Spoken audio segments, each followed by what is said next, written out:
Hey, what is up, my name is Fire, and today I have some Call of Duty World War 2. Now I haven't decided if I'm going to use PC gameplay or console gameplay yet, but I will have some sort of gameplay in the background. I kind of want to use PC gameplay because it has more relevance to the video, and as well I do like having a higher FOV gameplay in the background. I personally just think it looks cooler, but I do not like the way that it really just looks kind of choppy and laggy for some reason in my recordings. I don't know why it records like that, but yeah, regardless of that, I do want to talk about some stuff in this video regarding the actual PC version of the game, and regarding some bug fixes and some new patches that we've got within this weekend beta.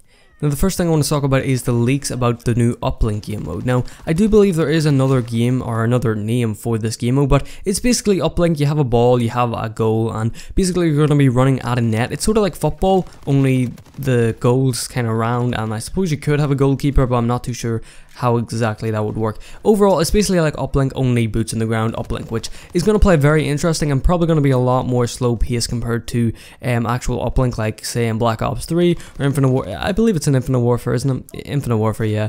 Overall, it should be fun. Uplink seems to be a fan staple or a fan favorite right now because it's a fun game mode, pretty much. Uplink was a very fun game mode in Black Ops 3, and it was probably a very fun game mode in Infinite Warfare as well. Personally, I didn't play it, but those games pretty much have the exact same movement and everything, so I'm guessing it was roughly the same.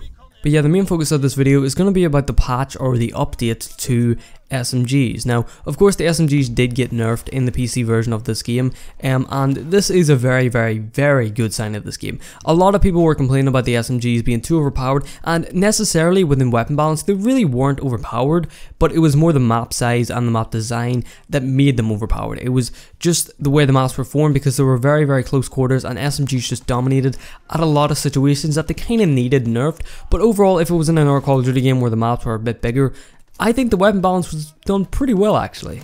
So yeah, why is this such a good sign for this game? So as we all know, Advanced Warfare was Sledgehammer's first and last Call of Duty or solo Call of Duty game, and what they did with that game is they had the Bal 27 and the SM1.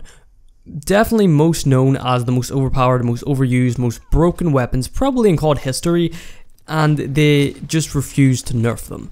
And they even said with World War 2 so far, they didn't personally think the SMGs needed nerfing, but they nerfed it anyway after community feedback. And that is a really good sign, because with Advanced Warfare, they did not nerf the Bal 27 or the SM1. They just didn't listen to the community. They thought they were balanced themselves. They just ignored the rest of what the community was saying, and they just went on forward with it.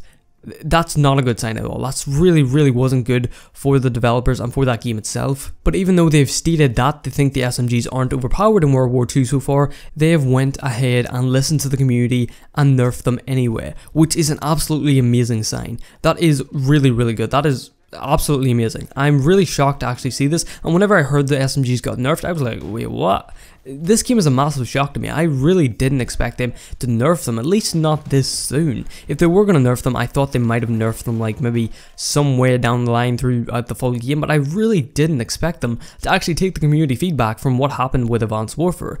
That's an amazing sign. That's a really good sign. Of course, the Bal 27 and the SM1 did get little nerfs throughout the year, like the SM1 got its magazine nerfed from 67 with extended mags down to 52. I forget what they, was it like 45 down to 35 without extended mags? I'm pretty sure it was that. But overall, they did add little minor nerfs, and they did eventually nerf them after the game's life cycle, but that's after the game's life cycle, and even after that nerf, they still reigned supreme across the game. They were still the most used weapons in the game, probably still the most overpowered weapons in the game till this date, and even though they're not as broken as they were when they initially first were broken, or whenever the game first came out, they're definitely not as bad as they were. Anyway guys, that's pretty much all I wanted to say. I kind of just wanted to run down mainly the nerf to the SMGs in this video, because I think this is a really good sign going forward for World War 2 and for any future Sledgehammer games. I think this is an amazing sign for Call of Duty games, especially Sledgehammer games.